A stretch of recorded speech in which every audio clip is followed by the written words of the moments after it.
Okie doke, folks, here we go. Welcome to episode 30 of Streaming Live from my living room. It is October 17th, 2020.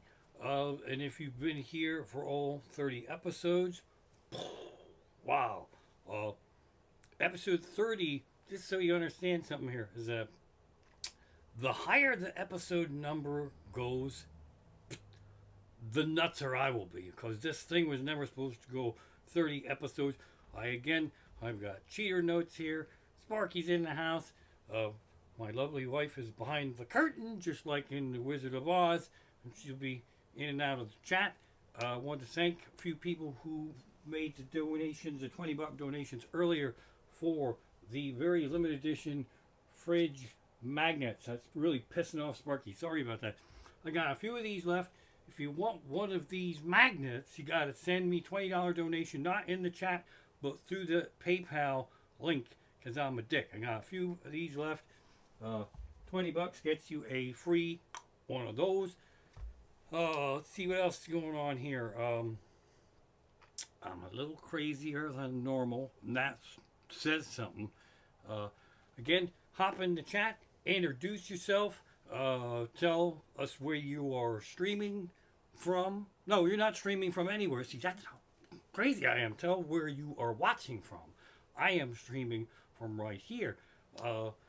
So we're nuts. Well, mostly me. I don't know if you peckerheads are nuts or not.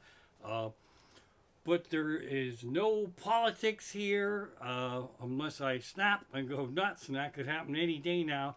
But right now, there is no politics. This is a politically free zone. Um, and that's all I have to say about that. Crying out loud.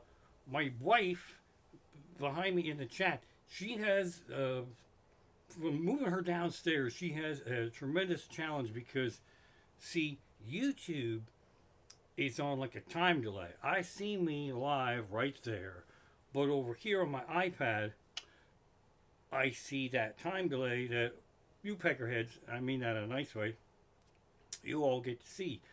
But she can also hear me. So I'm not quite sure how she does this, but she might be hearing me as I'm saying stuff now, and then hearing me again on the time delay with the plugs, and nobody should have to go through that. That's insanely nuts. It's crazy enough for me to see me in a time delay because, see, I did this, and then it'll take a second, and I look down, and then I didn't do it over here yet, and then I can watch me do it there, and then I look back and see that I've been looking down here this whole time instead of looking there. Sparky's going nuts. I'm going to start with a drink here.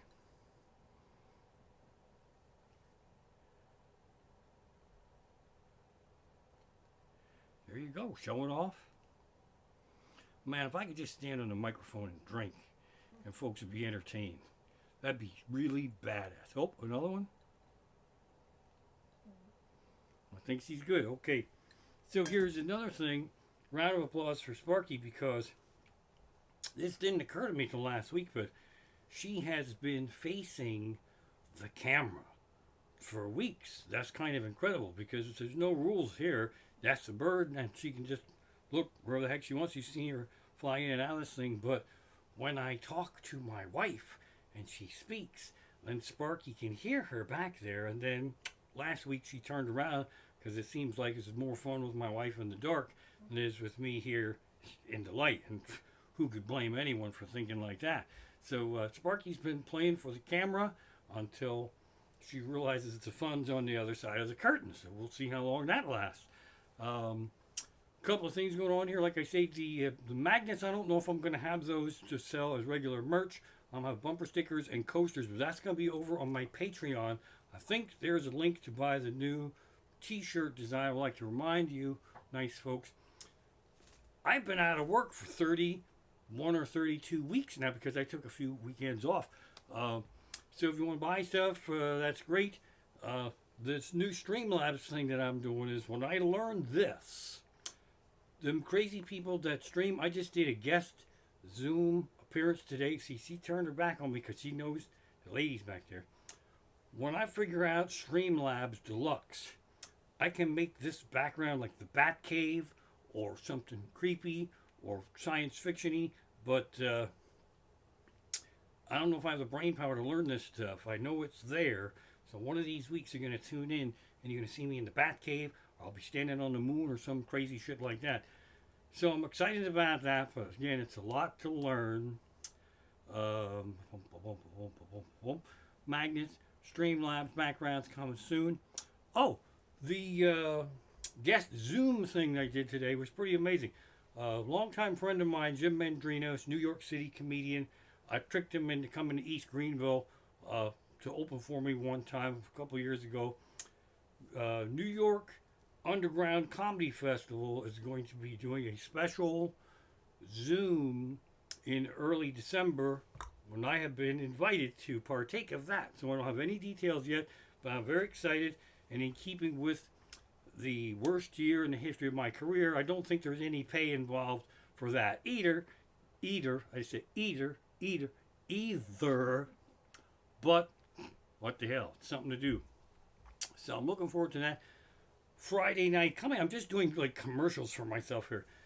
Cave Crew Radio is kind of amazing. They're doing a Halloween show.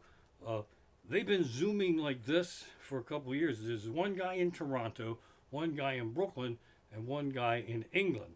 So I'm excited about that. I'm going to be reading my Halloween original story, Old Man Jenkins, a little bit. That'll be Friday night. I'll put some links up. We're having some fun here. Oh, I make stupid notes, and the one says I should say bucket of goo more, because everybody likes, F you and a bucket of goo. Glump is another thing I don't say enough, and happy horse shit is another fan favorite. So I'm going to try the word bucket of goo, glump, and happy horse shit more into this show as we go along here. This week in curbside service, I might have talked about this before, but I don't know. I'm seeing some donations coming here. Eddie Lane, great, thank you. If I missed these, I'll get them later. Thank you so much. When we go to do curbside, we try to get like people that we know involved. So we go, so maybe we're shopping for one or two different other people. And I got a late jump out of the starting gate last week, and people were waiting for me to deliver produce. Not an unusual thing for an Amish member waiting for the Amish guy to bring us produce. But I didn't think I was going to make it up to the stand by 4 o'clock. So I told my wife, I said, text our daughter and tell her I don't think we're going to make it, because it's like 5 or 4. And then she was like, okay. But then she didn't do it. And then I'm like, well, when are you going to text her? She said, well, when it's official that we're not going to make it. And so I was like, yeah, all right, there's no way I'm going to make it all the way hell up there in 5 minutes, but let's wait till it's 4:01 and they're closed. Turns out that Farmer Liz up there is so amazing. I called her up. Yes, I got a phone. I'm City Amish. And she waited for us, put stuff in the back. So the panic text that I wanted my wife to send did not need to be sent. And the point of all this is I do that all the time. I create panic, worry, and fear before it actually happens. So if you do that, if you're a peckerhead like me, wait till the thing is bad before you announce the bad news that never was. Then you'd have to send another text that says, oh, she was just being a dick, everything's fine, and the produce is coming. So what have we learned here? I'm not stable. That's what we've learned. So that's this week in curbside. Exciting. Don't send text messages you don't need to send. Bucket of goo, curbside. That was a little nice floof there. So you heard her. Sparky heard her laugh back there. So I must have said something funny, but now she's trying to ditch me and get back there. Thanks for laughing, wife. Now you get the bird wants to come back to the fun room.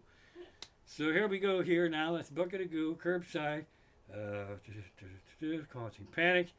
Things that I forgot from last week. So if you missed some episodes, you don't know what I'm talking about. The pillow game. Remember I told you about the pillow game? Oh, nuts.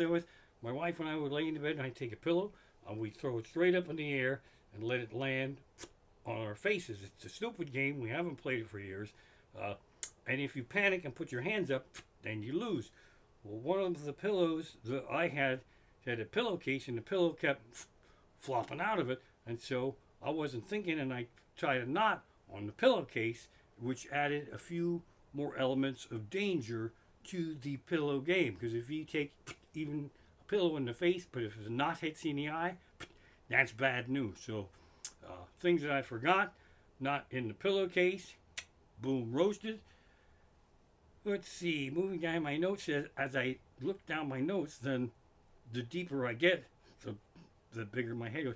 Now, Sparky's running around up there. I'd like to see you, Peckerheads, try to perform with an actual thing that has a pecker on its head on your shoulder. Sorry, that was creepier than it needed to be. Now, looking down here. Oh, okay. I'm definitely need my notes for this. And if you listen to me on the Keith show on Thursday, some of this stuff is on the radio there, and then it gets to be represented here. He says, oh, shit, we already heard that Thursday. Well, just suck it up and deal with it.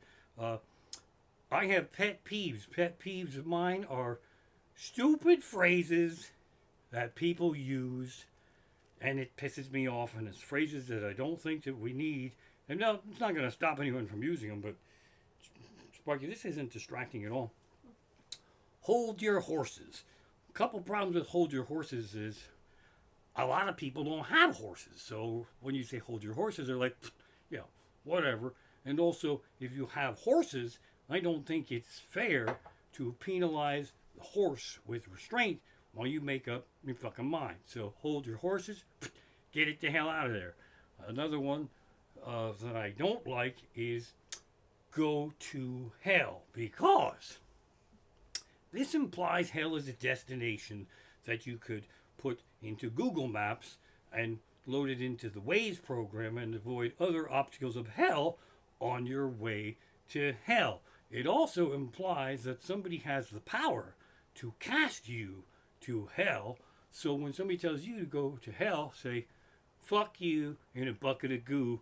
You're not in charge of me going to hell. I'm in charge of me going to hell. So you go, not to hell, but you go, fuck yourself. How about that? Now, those F-bombs are going to cost me the ability to monetize this video, but I don't give a shit. How about that? More phrases we don't need. 6 of one, half a dozen of the other. Just fucking say what you mean. If you say it's exactly the same thing, then say it's the same thing. That sounds like a new math problem that never really caught on. 6 one, half a dozen the other. If you add them together, that's actually a dozen. And if it's a baker's dozen, that's 13. So now we're all messed up. 6 one, half a dozen the other. Get it the hell out of here. A phrase that I really hate is, it is what it is. People say that all the time when what they really are trying to say is, you are totally fucked, shit out of luck, and there's not a damn thing you can do about it. That's what it is means. So say that, because everything technically is what it is. Oh, look, there's a microphone there. That is what it is. It's a microphone. No, that's not how they use it. You go, I've been out of work since March. I don't know what to do. I'm panicking. I've been out of work 33 weeks. Yeah, it is what it is. Fuck you. That means I've been out of work, and that's all you got to say is it is what it is. Oh, go to Gloomp. How about that? Son of a bitch. I'll get myself all worked up here. The other one I don't like, and it's an Amish thing, the barn door's open, okay? First of all, if you say the barn door's open to an Amish, they're actually going to go back to the farm and check to see if the barn door's actually open. So you wonder where the hell he went. He wasn't embarrassed because his thing was hanging out. He actually thought somehow you knew his fucking barn door was open, and he ran back to close it. And the other thing is, the Amish, we don't have a zipper. So if you actually want to say to an Amish guy that the barn door is open for fear of his junk hanging out, what you actually should say is your left pants panel is flying west. Right? How about that? And I got to move over to these notes here. That's not going to be awkward at all. Oh, number one thing that I hate, phrase we don't need. It's not, actually not. It is what it is. It's money can't buy happiness. Lies, lies, lies, lies, lies. Happiness is the number one thing that money can actually buy. As soon as you have money, you go, oh, what happiness can I buy for myself? Happiness, this money can definitely buy happiness. You say, oh, I got money. I'm going to get some bourbon and some cupcakes. Right there, money can't buy happiness. What the hell else are you going to spend money on, for crying out loud? You don't sit around with no money at all and going, well, I don't have any money, but I sure am happy. That makes you a fucking stupid fuck. Sorry. Money can't buy happiness. Lies, lies, lies. Put this shit in our head. Okay, so moving right along here. Oh, this was a series I was doing a while ago, and then I stopped doing it because it tippy toes on political. Now, in my 30 years of stand-up comedy, I don't think I've ever said tippy toes at all. So that tells you just how fucking nuts I am. All right? I'm still playing it safe. Not ready to go back out in the world and get whatever the hell that people are getting. So I'm masking it up, and still once and again, people come up to me and say, when I am out there, say, haven't seen you for a while, man. You can't live your life in fear. Oh, yes, I can. That's the Amish way. We are raised in fear. We are raised that as soon as you leave here, something horrible can get you. So I absolutely can live my life in fear. That goes back to my roots, so you get to feel my Amish roots. Plus, it's October. It's Halloween month. Fear is trending. It is the perfect month to live in fear, for crying out loud. I like being afraid. Horror movies and all that shit. So embrace the fear. I've seen some things in horror movies. I'm trying to watch all horror movies. I have some suggestions coming up. Excuse me, I think I just burped. Now if I put earplugs in, I can hear myself burp again on the time delay. That'd be weird. One of the movies that I watched had the creepiest thing in it that actually did creep me out. You gotta go a long way to creep me out. They had safety coffins back in the 18th, 19th century or 17th, 18th. I don't remember what the hell it was. You could get a safety coffin if you suspected that somebody was going to bury you by a mistake. Then you would get a safety coffin, and then they'd have a tube, like a hose, that went from where the daisies would be pushing up through the grass, down through the ground, into the casket, right by the coffin pillow. That's a creepy thought, but that's where it would be. In case you realized you were buried by a mistake, you could yell in the safety coffin hose and hope like hell it wasn't Halloween parade night, so somebody could hear that shit and start digging you out. Now, the other model that they had, safety coffin, was the same hose, but there was a string. And you could yank the string. In that model, the string had to be down by the hip, so you could pull right there, and it dinged a little bell. And then they go, oh, somebody dinged the bell. That means they're not dead. And then we can get the gravedigger butler to start shoveling that shit out of there and get your ass out of there. That's where they got the phrase saved by the bell. It has nothing to do with boxing. So if you're watching boxing and you're all pissed off and then he was saved by the bell, only if he was dead and he dinged the bell and his butler, gravedigger, dug him the fuck out of that boxing ring was he saved by the bell. You're welcome for that bit of wisdom. All right, moving along here. Halloween movies to watch. Go classic. Halloween. Watch the Halloween movies. What could be easier than just the Halloween movies? The best one is the first one, so I would actually recommend watching them ass backwards so you get to the best one on actual Halloween. Those are fun. Just because that crazy man is just running around. It's just fun for that guy. I can't think of his name, but he goes nuts. And nobody else is upset in any of the movies. Just the crazy man trying to get Michael Myers back into wherever the hell he belongs. So those are dynamite. My surprise pick of the week here is Legend of Hell House. It's a spooky 70s movie. It's fantastic. It's actually kind of nice and scary. And it's ghost throwing shit all around the house. She's a classic ghost story. That's some great stuff. Uh, for those from the Woodstock days, House, the Japanese version of the film, I cannot recommend it highly enough. And highly is the optimum word there, because I believe if you want to fire up and smoke as much marijuana as you possibly can and watch House, the Japanese version, and then next week you can thank me, because that's like, whoa, crying out loud. Another one, if you're into horror films, the Hammer films are fantastic. I watched Dracula AD 72. Somehow, that's got, what the hell's the guy's name? Christopher something or another. Not Christopher Guest. It's not Christopher Plummer either. It's one of the other Christophers.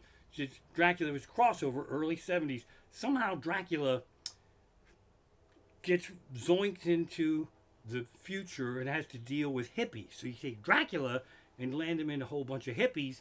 Now you got recipe for some fun Dracula shit. It's Dracula AD 72. You can thank me for that also. Also, again, watch the classics.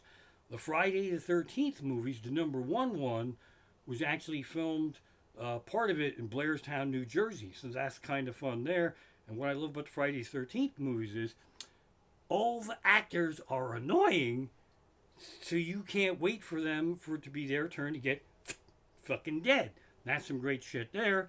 And they play a little bit cheating, because usually when you have sex, then you get killed. But they don't give a fuck. You can have sex and get killed in those, or just be a dick and get killed in those. So rock the classics. Moving right along here. I still love doing this. I mean, I'm actually making less money doing this than I would working minimum wage job flipping burgers, but this is hella more fun.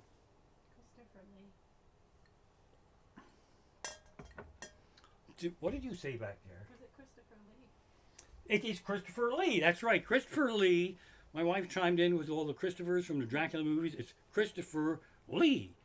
So there you go. Fantastic. Christopher Lee. Thank you, Oz. Mrs. Oz. And someone in the chat said it too. All right, there we go. All right, it's in the chat. There it is, Christopher Lee. Absolutely thinking of Christopher Lee. So where the heck was I here? Oh, true story. I don't just play the part of a dumbass. I am an actual dumbass. A couple years ago, I was blessed to be able to make my first trip to Ireland. And I say first because I am so going back there. Man, Ireland is like a chill. It's so good for your nerves. Everything's chill. Everything's laid back. I have developed a fond taste for Guinness. I'm just getting ready for that trip. I wanted to get some Guinness. It's an acquired taste. So my first can of Guinness that I ever had, popped it. I actually studied. I Googled how to pour it. You can learn how to pour beer. That's YouTube, the internet's great for that. So I poured what I perceived to be the perfect Guinness. And then I set the can next to the glass and I admired it. And then I had also learned that Guinness is supposed to drink it in gulps. Anywhere from like 4 to 7 is preferred. So I took my first big gulp, and man, it was so good that I picked the can up and I wanted to arrange it for a photo shoot. And nobody told me about the nitrogen infused ping pong balls that were in there, and I hadn't heard it until now. So after I had my first delicious slug of Guinness, I heard what I was sure was a skull of a dead mouse rolling around in there and banging off the tin walls, because I knew it couldn't have been the whole mouse because it was pinging, like a ping, ping, ping, ping. So that was my first instinct, was to almost throw up, thinking there was a mouse head skull in the can. But my second thought was, that was really fucking delicious. And I was concerned that it was the freak flavor experience, because I couldn't imagine that all the Guinness cans had mouse skulls in them. And I was just Googling around to see if I could order a case of mouse skulls to put in my other 23 cans of Guinness. Turns out, just a ping pong ball that makes the beer more fun. But nobody tells me shit. Guinness in the can, first one. Mouse head skull in the can. Boom, roasted. All right, moving along here, my notes. Oh, again, today I did a project with my buddy, Jim Mendrinos. It's going to be coming out, and I will whore that. His comedian friend sits in one of those background things, and he's his minister, Reverend John, and then they zoom me in, and then I confess some shit, and I won't tell you what I confessed, because it's a long list. Let's face it, they could do a whole season on me. But that'll be coming. That was good fun for today. My next thing on here, I was actually going to tell you what I confessed. So, the cat's out of the bag, as it were. Strap yourself in. This is a good one. I confessed, Reverend John, that I was tricked by a beautiful woman into loving cats. The beautiful woman is my wife, and the cats, she fucking tricked me into it. I spent my entire life, most of my life, happily hating cats.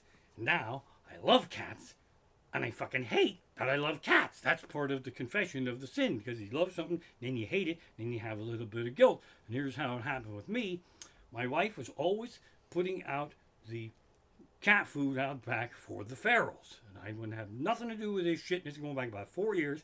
And then she was called out of town to go visit her sister up in Massachusetts.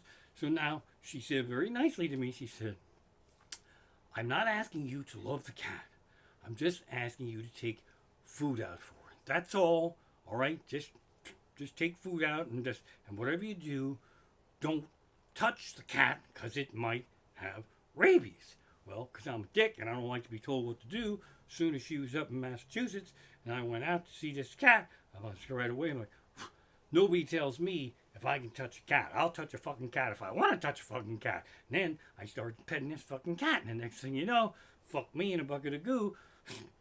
Feral Mary, this cat that lived outside, is now sitting upstairs on a red IKEA chair that used to be mine. She eats and sleeps and has no responsibilities whatsoever. And the vegetarian women of the house walk up to it and feed it bacon and go, this would probably kill you, but you're such a cute little pussy cat. As much fun as my career is, that cat's leading the life I've always dreamed of. I like to be up there in that chair, and my wife would walk past and feed me bacon and go, who's the fat, lazy, unemployed comedian Raymond is? Yes, he is. I'll chase a fucking laser pointer around for 38 seconds for a beer and a donut. Son of a bitch bastard. I have tried to hate that cat. I have tried so hard, but it's so fucking cute. I come home from a road trip.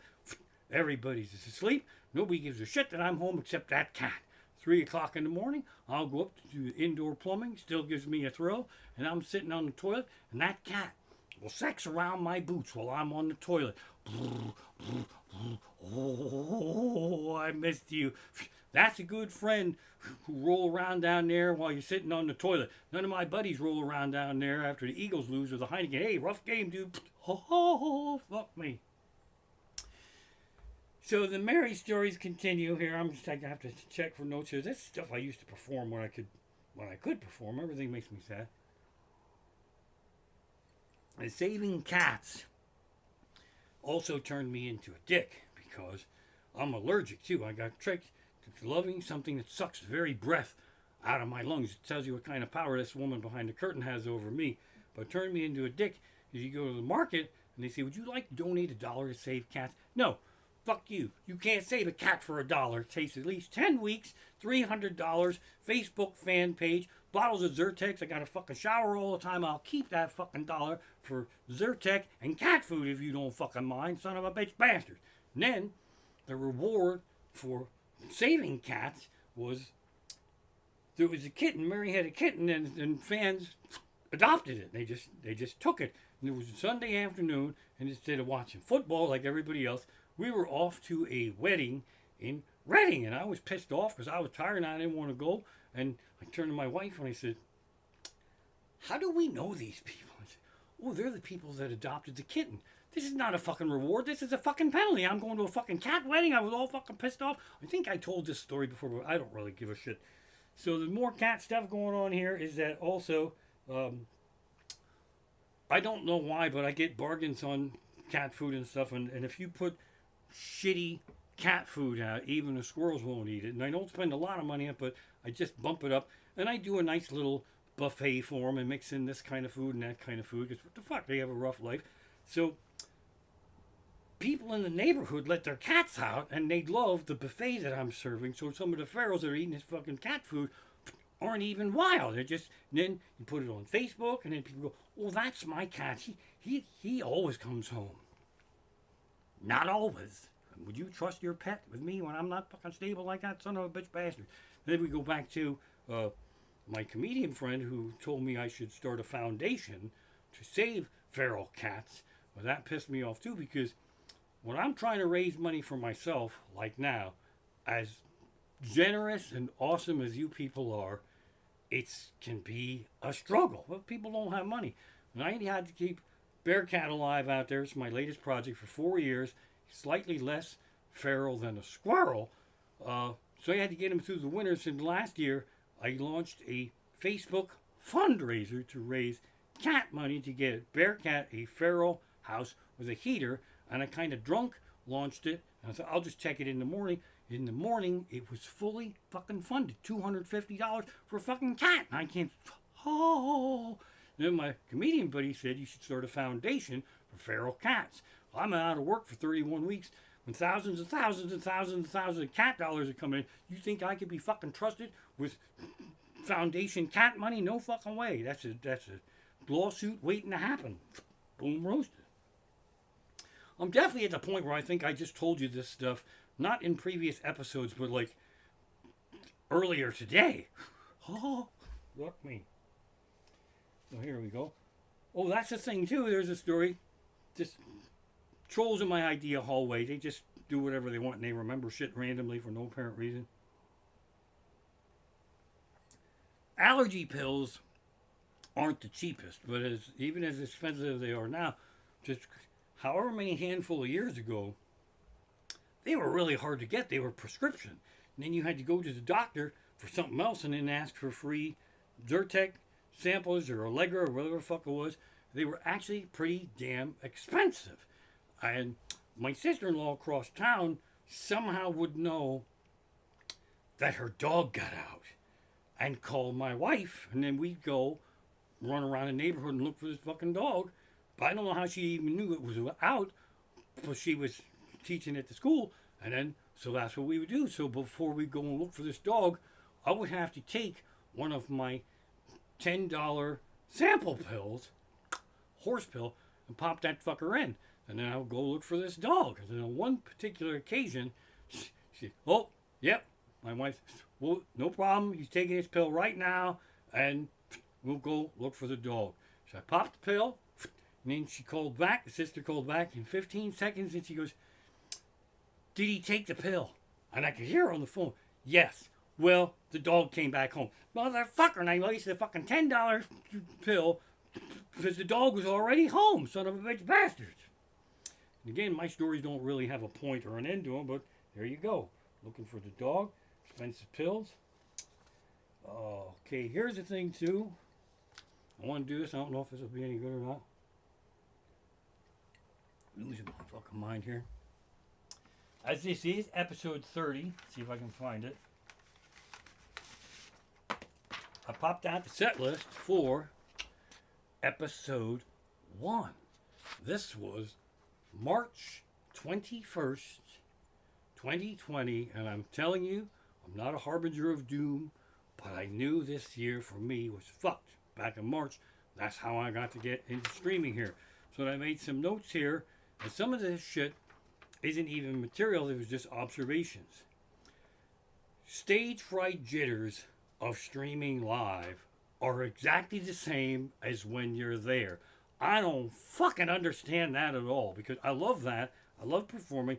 I love that fear, that adrenaline rush, but it melts my fucking brain that I have the same stage fright when a room full of 200 people and also a room with just me and a bird and my wife on the other side of the curtain, and I just hope like hell you peckerheads are out there. So that fucked me up a little bit. Way back then, Sparky was sleeping through mostly every episode. I don't know if it was the change of seasons, and I promised you that maybe she will come out next week. I would like to say I made that promise, but I absolutely did not. Just performing without a live audience sucks. Lesbians wanted me to do a dress rehearsal and a run through. They bought a theater, so that's a little note here. The lesbians took over a theater for a show, and they wanted me to come down there and do a dress rehearsal run through my show. I said, that's the dumbest fucking thing I ever heard. Lo and behold, that's pretty much what this is. So hindsight being what it is, maybe I should have done that. All right. Shout out to Keith from the Keith Show. Keith's life. Keith's wife loves when I curse. I know they still watch. So Mrs. Keith, son of a bitch, bastard, motherfucker, scrapple sucking sluts. You're welcome. How about that? Sorry, number 9. Sorry, I can't see the chat. As this thing unfolds, hopefully there will be a day when I can see the chat. Behold, the chat master. There it is. I see it, and even though I can see it, I haven't really utilized it yet. So, couldn't see the chat. Now I can see the chat. There's some comments right here. We've had way too much to drink tonight. That's very good. Raymond's feral cat found. That's another one right there. You need to have a pee break soon, or I do, so I can read the chat. I mostly wanted to read it on account of back in March I pissed him on that I couldn't read the chat. There we go. And again, I still haven't got everybody over from Hatebook, but fuck them. They can only beg so much. Let's see. I usually have to yell at hecklers and talkers. I kind of miss that. Just like have one person like you on the couch up there in Northampton. Would you shut the fuck up? Boy, that felt good. Sorry, whoever that was, because the hell, it's your house. You can talk. You can heckle me back right now. Fuck you. It's my house. I'll talk in my house if I want to talk in my house. How about that? So, let's see. Oh, I showed off my bobblehead. Performed the worst spring we ever had. That was a good one. Roller coasters, Ferris wheels, all this shit. No real exciting news here. It's just I wanted to reflect a little bit on. I can't even actually believe that I have this set list that I can recall for all posterity. Let's see. Tribute bands. That pissed me off because the tribute bands used to sell out all the time. Get the let out. Everybody loves them. I'm not ragging on them, but it got me paranoid, wondering if there was a not Raymond the Amish comic that was performing and was selling out all the shows while I was fucking struggling. Let's go see not Raymond the Amish comic. Well, it's not the real one. We don't give a fuck. He's way funnier than the real one. He does all those old classic jokes that the real Raymond doesn't fucking do. Like, how do you know when a horse and buggy, what did he do when a horse and buggy breaks down? Does he have four-way flashers? No, I light the candle and I blow it out, and I light the candle and I blow it out. Man, I really fucked that joke up, but I'm going back over my career here. So I guess apparently I'm going to be going through a bunch of my reruns here and my notes. But that was fun stuff. I found something else here that's kind of cool. It's cool. Some of this stuff for me is cool and sad right now. Okay, there's a newspaper here. Remember those from the olden days? July 3rd, 2011, within about a couple of months, marked my 20-year anniversary in stand-up comedy, and the Morning Call did a story on me, and that is the Sunday paper, the big heavy ones with all the coupons, and this is the paper, this is the actual front of the paper, so when you run around and look at all the newspaper machines, I was fucking everywhere. I was absolutely everywhere. He was badass.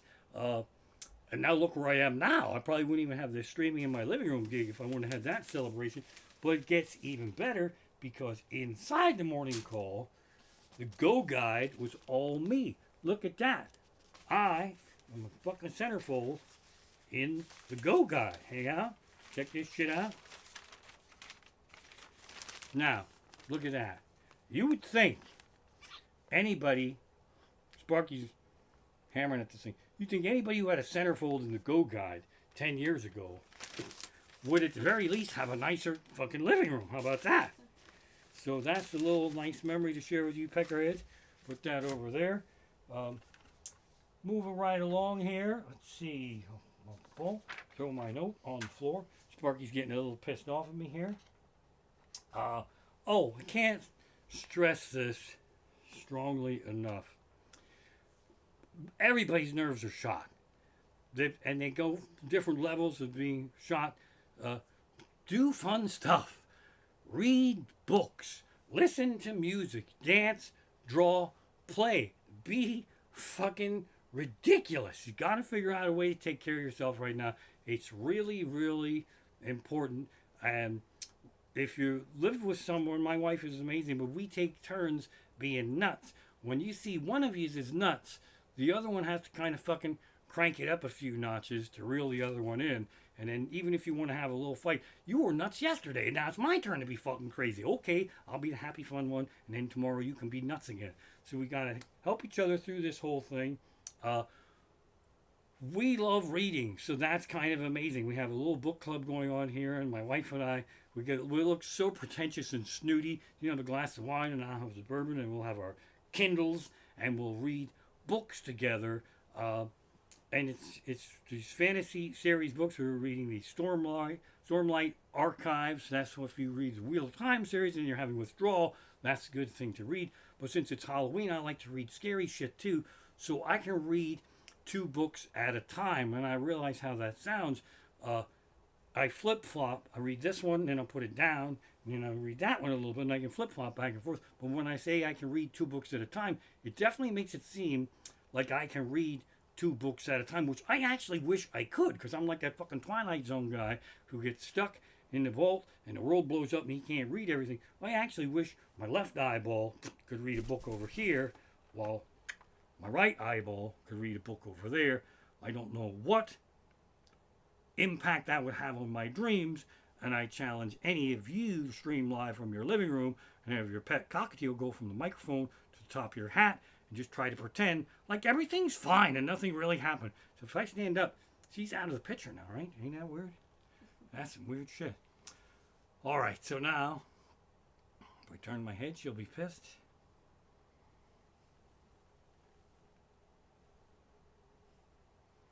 Want to go on that microphone? That'll be so fucking awesome. If you were to leap on the microphone from my hat, that was badass. It went a little better at rehearsal, but high claw. That was fucking amazing. Holy shit. Okay. Going back, some of this stuff is not politically correct.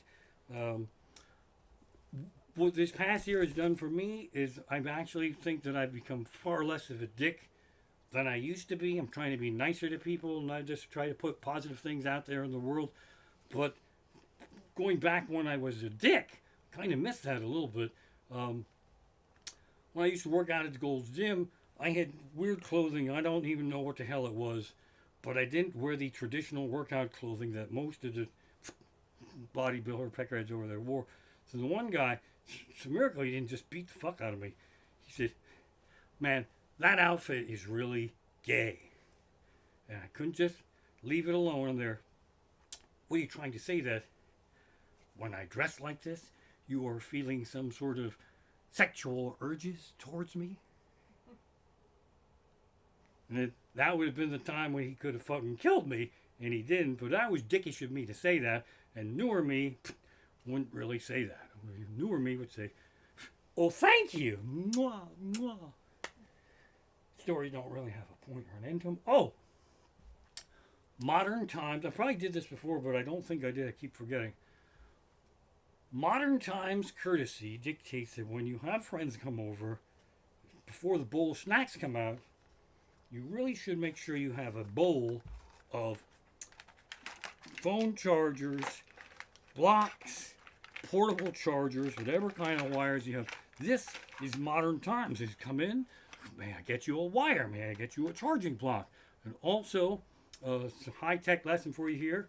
You got to go into your routers and your Wi-Fi and split it so that your guests can get your Wi-Fi password, but not the main one, just a little fucking slice of it, and then you can change it. See, you can learn shit from me.